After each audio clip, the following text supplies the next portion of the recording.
Lucas 7:11 diz assim: em um dia subsequente, dirigia-se Jesus a uma cidade chamada Naim, e iam com ele os seus discípulos e numerosa multidão. Como se aproximasse da porta da cidade, eis que saía ao enterro do filho único de uma viúva, e grande multidão da cidade ia com ela. Vendo-a, o Senhor se compadeceu dela e lhe disse: não chores. Chegando-se, tocou o esquife e, parando os que o conduziam, disse: jovem, eu te mando, levanta-te. Sentou-se o que estivera morto e passou a falar, e Jesus o restituiu à sua mãe. Repita comigo: e Jesus o restituiu à sua mãe. Amém? Pode se assentar. Peça o Espírito Santo para falar ao seu coração nessa noite. Grandioso Deus e eterno Pai, ó Deus, nos abençoe e fale conosco através da Tua palavra, porque só o Senhor tem palavras de vida eterna, em nome de Jesus. E você diz amém. Amém? Dá uma salva de palmas para Jesus.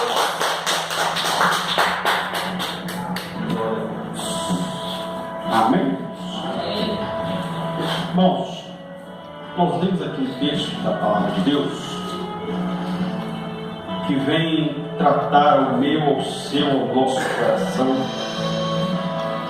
que o nosso Deus é um Deus que restitui. Ele é um Deus que o quê? Restitui. E o que é restituir? Restituir é trazer de volta aquilo que é nosso.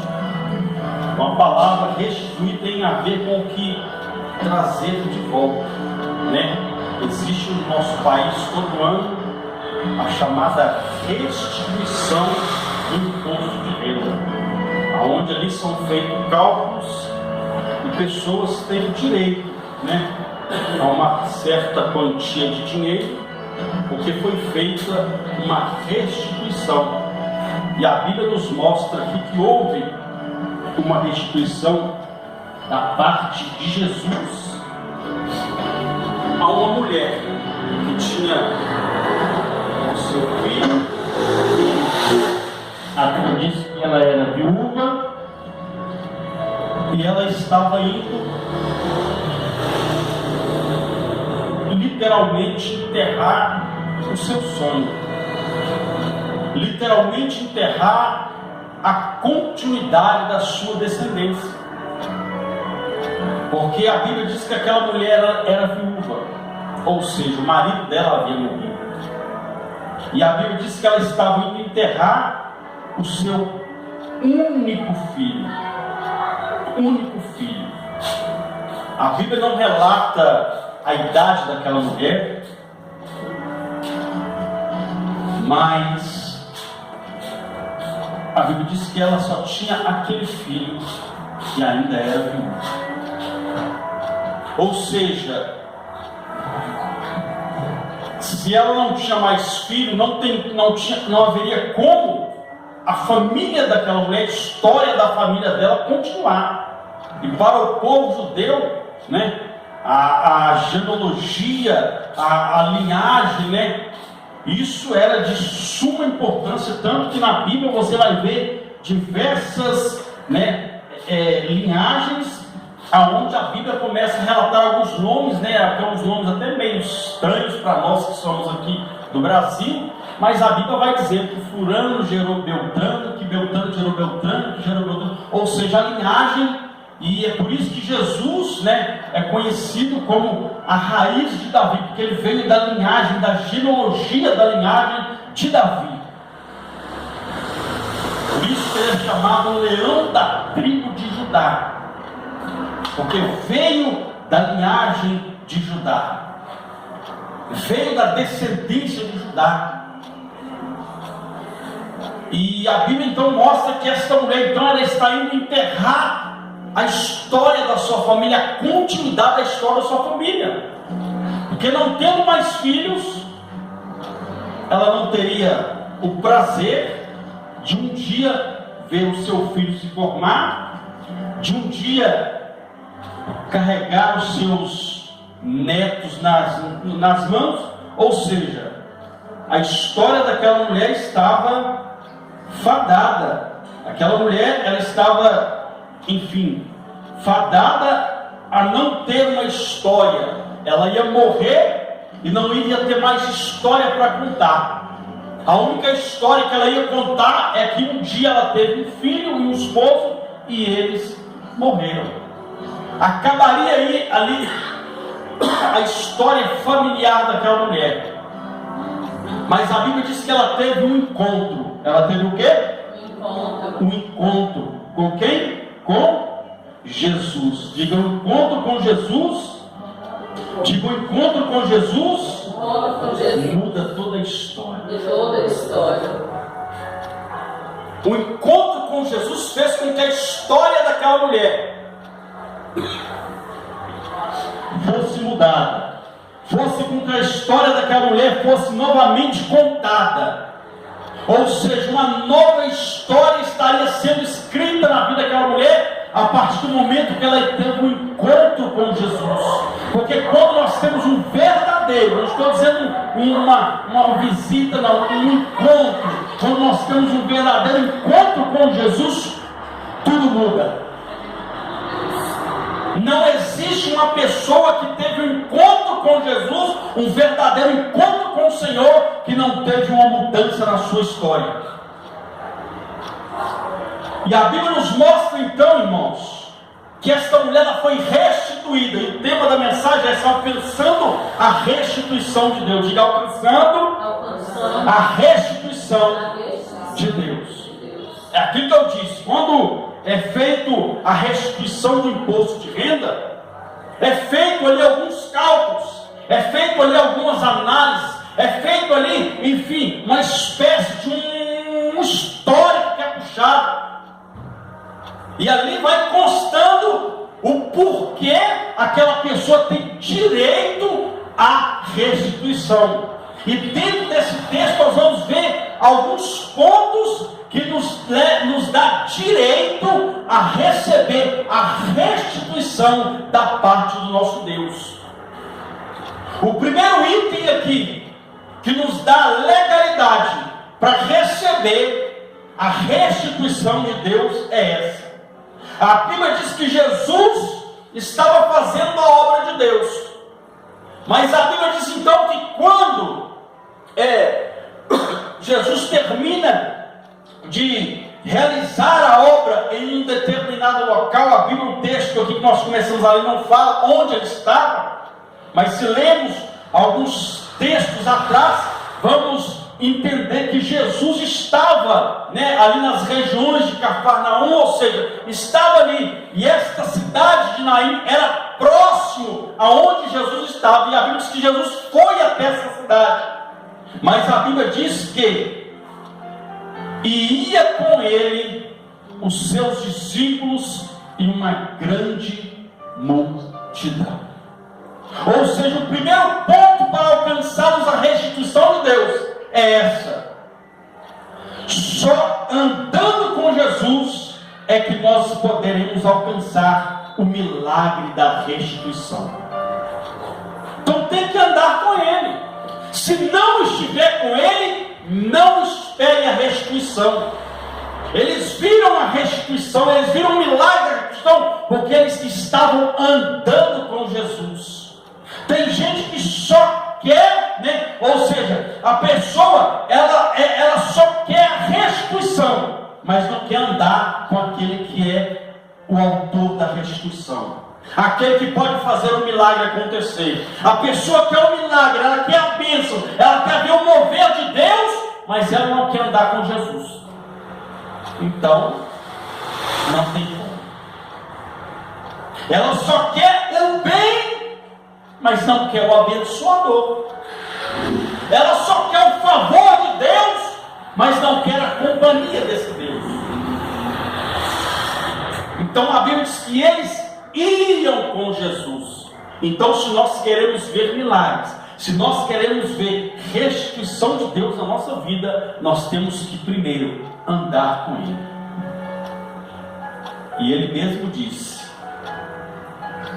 que se nós andarmos com Ele, nós estaremos andando na luz e não haverá treva em nós, porque nós somos, quando andamos com Ele, a Bíblia diz que nós somos a luz do mundo. Mas temos que andar com Ele. O crente quer ver o mover de Deus, mas não quer andar com Ele, não quer ter comunhão com Ele, não quer ter intimidade com Ele, quer apenas um momento para satisfazer o seu ego. Aí depois que satisfaz aquilo que ele quer, vão embora. Prova isso que o próprio Jesus mostrou para aquela multidão, que eles estavam andando, entre aspas, com Ele, mas não estavam nele, não estavam com Ele.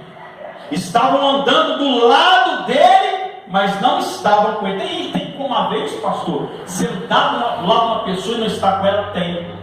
Já viu aquela pessoa que você está andando com ela? Você está falando com ela uma coisa, está falando. Quando você pensa, você fala, fulano, você ouviu o que eu falei? Não. Nem ali a pessoa estava.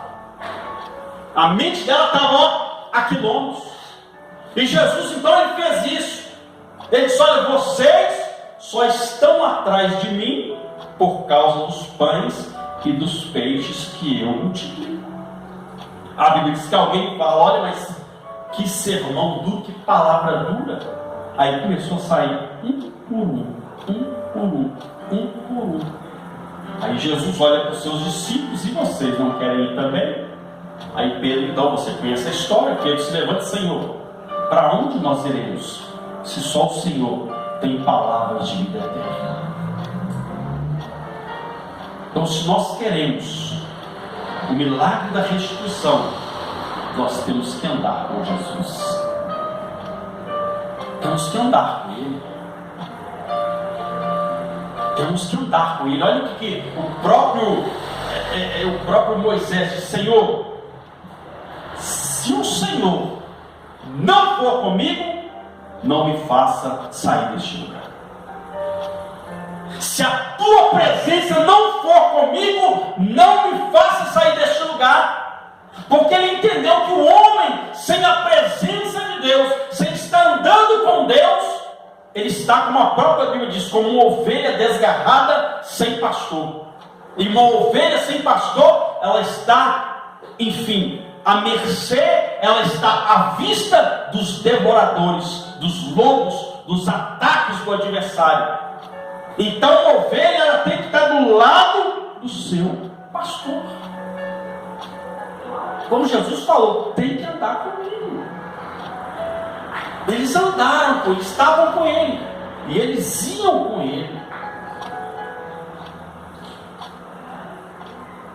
Segundo, a Bíblia diz então que eles iam com Jesus. De repente acontece um encontro de duas multidões. Uma multidão que vinha adorando, que vinha glorificando, que viram milagres, que viram o sobrenatural de Deus. Mas em contrapartida, quando entraram no portão da cidade de Naim, porque naquela época as cidades eram muradas as cidades. Então, quando chegou no portão da entrada da cidade, houve um encontro das duas multidões. De fora estava vindo uma multidão de pessoas que estavam adorando, glorificando, exaltando o nome do Senhor. Mas do lado de dentro, que estava saindo para fora, estava a multidão de dor, de pranto, de choro, de lamento. Mas é aquilo que eu disse. Quando há um encontro com Jesus, tudo muda. Quando há um encontro com Jesus, não tem lugar para tristeza. Não tem lugar para a angústia, não tem lugar para a depressão, não tem lugar para o adversário, só tem lugar para a glória de Deus se manifestar. E foi isso que aconteceu. Aleluia. Foi isso que aconteceu. A Bíblia diz então que quando Jesus se aproxima, quando aquelas multidões se encontram na porta da entrada, a Bíblia diz então que Jesus olha e observa aquela mulher. E a Bíblia diz: Jesus vendo, aqui Jesus viu ela, Jesus enxergou ela, mas a Bíblia diz que Jesus teve compaixão dela, porque Jesus viu algo dentro do coração dela que moveu o coração de Deus. Ou seja, se Deus não vê no meu e no seu coração algo que faça com que o céu se mova, com que Ele entre na nossa causa. Jesus viu aquela mulher, mas tinha muita gente ali, mas Jesus focou naquela mulher, porque naquela época, meu irmão, pasmem-se, naquela época existia pessoas que eram pagas só para chorar no enterro, só para prantear, não para chorar, para prantear. Mas a Bíblia diz que havia uma multidão que ia. Ou seja, ainda que houvesse alguém que estava ali sendo pago, ali haviam pessoas também que eram queridas, que aquela mulher era querida, que a família daquela mulher era querida. Então era uma multidão em pranto, era uma multidão que estava ali, alguns, claro, verdadeiramente chorando com aquela mulher, chorando a dor dela. Mas a Bíblia diz que quando eles se encontraram com Jesus, a história mudou, porque a Bíblia diz que Jesus olhou para aquela mulher. Ou seja, nós temos que entender que o Senhor vê a nossa situação e que ficar chorando não vai resolver nada. Porque a primeira palavra que Jesus liberou para a mulher, Jesus olhou para ela e disse: mulher, não chores. Mas não chorar por quê, Senhor? Porque aquele que é a alegria deste mundo apareceu. Aquele que é a alegria da minha e da sua vida, meu irmão, a verdadeira alegria chegou. Jesus liberou uma palavra para que a mulher: não chores.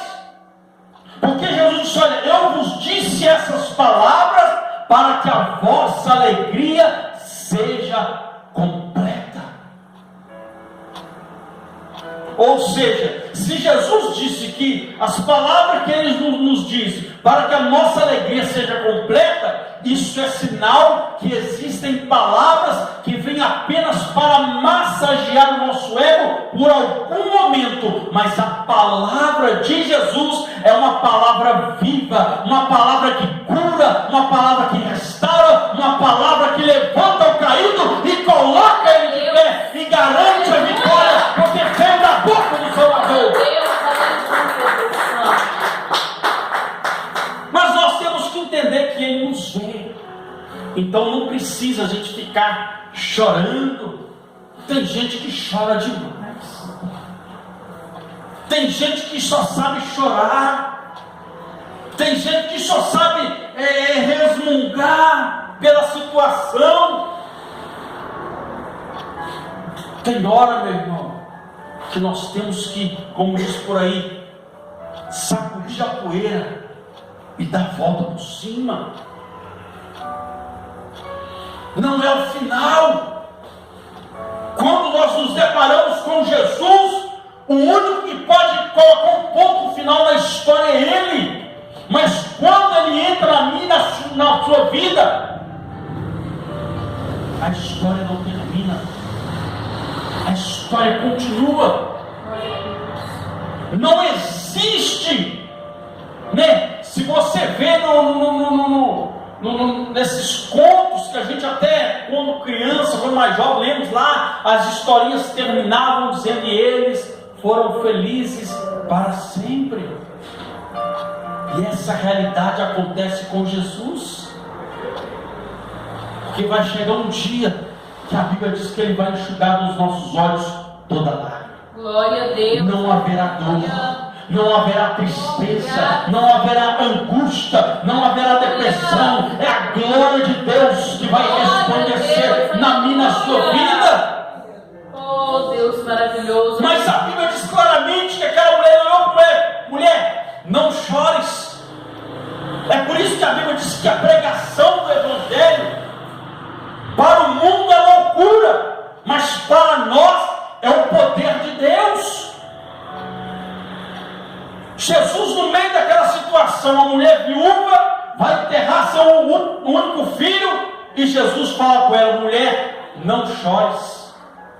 Alguém vai dizer: esse camarada é doido. Está vendo que a mulher está indo enterrar o seu único filho, já enterrou o marido, agora vai enterrar o seu filho, e ele diz para ela: não chores. Muitas vezes Jesus tem falado com as pessoas, tem falado com nós: não chore, e a gente continua chorando.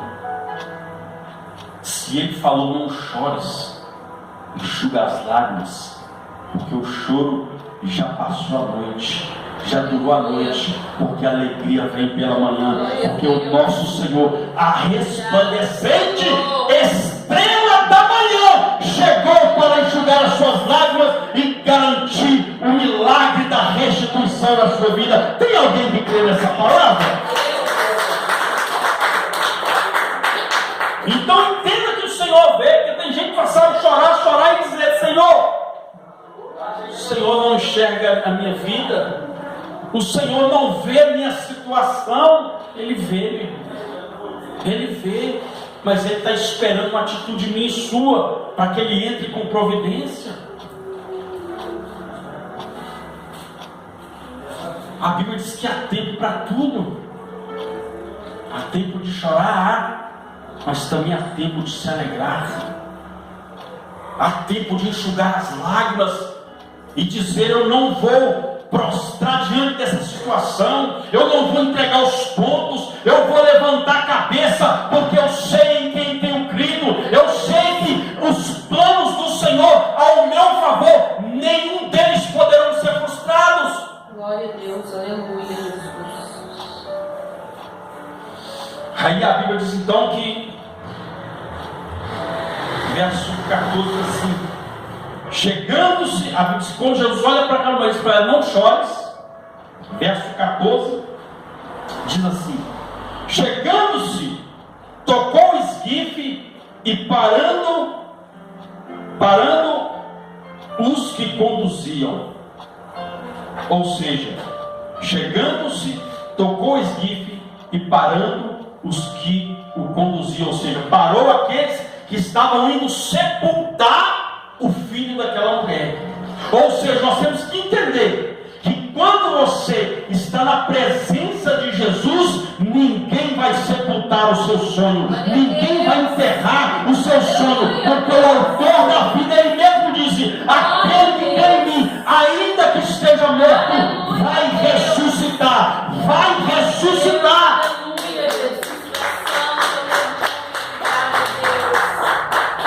A Bíblia diz que Jesus imediatamente parou o caixão, ele mesmo tocou, parou aqueles que iam conduzir, opa, parou. Ele tocou naquele caixão. Por que, pastor? Porque naquela época era considerado, não sei se a tradição judaica ainda é a mesma, mas alguns mantêm a tradição, mas naquela época era considerado imundo quem tocasse em algo morto. Por isso que sobreveio aquela situação sobre Sansão, porque ele tocou naquilo que era morto. Ele era separado de Deus. Então a Bíblia diz que Jesus então não tocou no morto, tocou no caixão e segurou o caixão e parou aqueles que conduziam.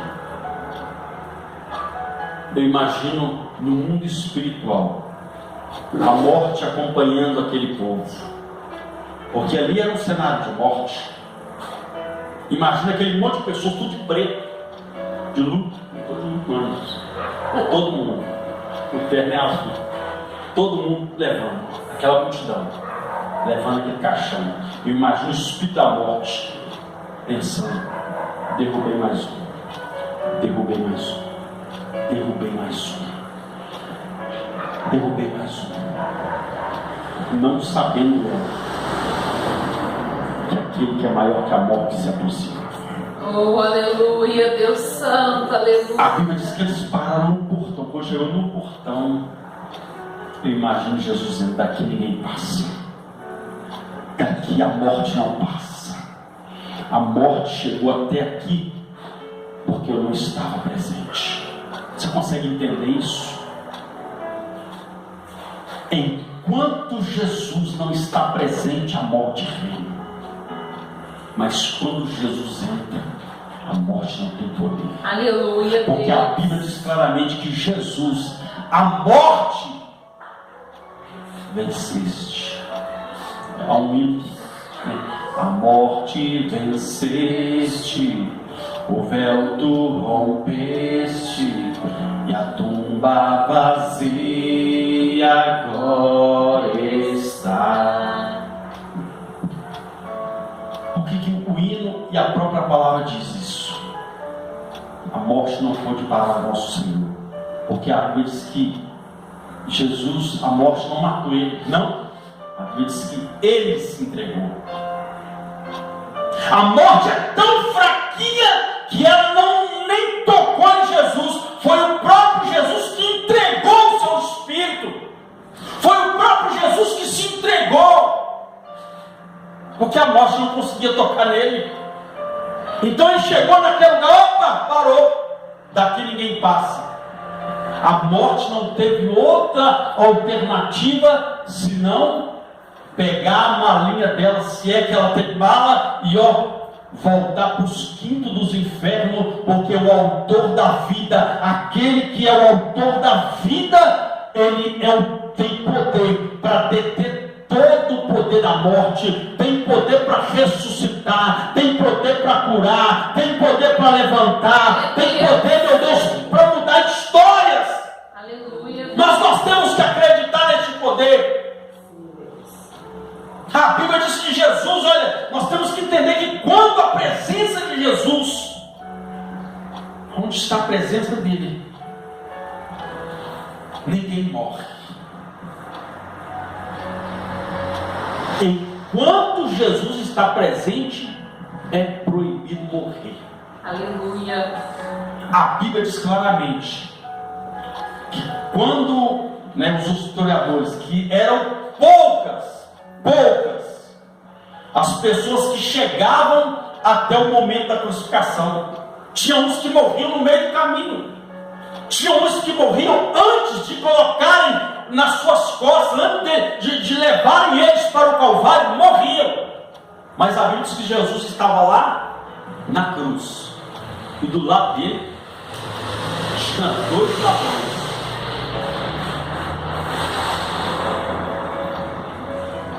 Não morreram, porque Jesus estava ali. Jesus, o autor da vida, estava ali. Então, enquanto Jesus está presente, é proibido a morte trabalhar, porque ele tem poder e autoridade. Porque a Bíblia diz claramente que quando ele entrega o seu Espírito, lá no livro de Efésios, a Bíblia diz que ele desce lá nas regiões baixas, lá no inferno. Lá no inferno, um lugar de dor. O inferno recebe uma luz que nunca outrora recebeu. Jesus, a Bíblia diz que Jesus foi lá, no inferno. E sabe o que ele falou com o adversário? Me dá a chave da morte. A chave da morte do inferno. A chave da morte do inferno. Então, meu irmão, a morte não tem poder diante do autor da vida. Glória a Deus. Ele tem a chave que abre e e ninguém fecha, que fecha e ninguém abre. Ele tem a chave da morte na sua mão, e a morte é proibida, de executar o seu ofício enquanto Jesus está presente. Quem dá ordem, quem tem o único poder e autoridade de dar a vida e tirar, é o próprio Senhor.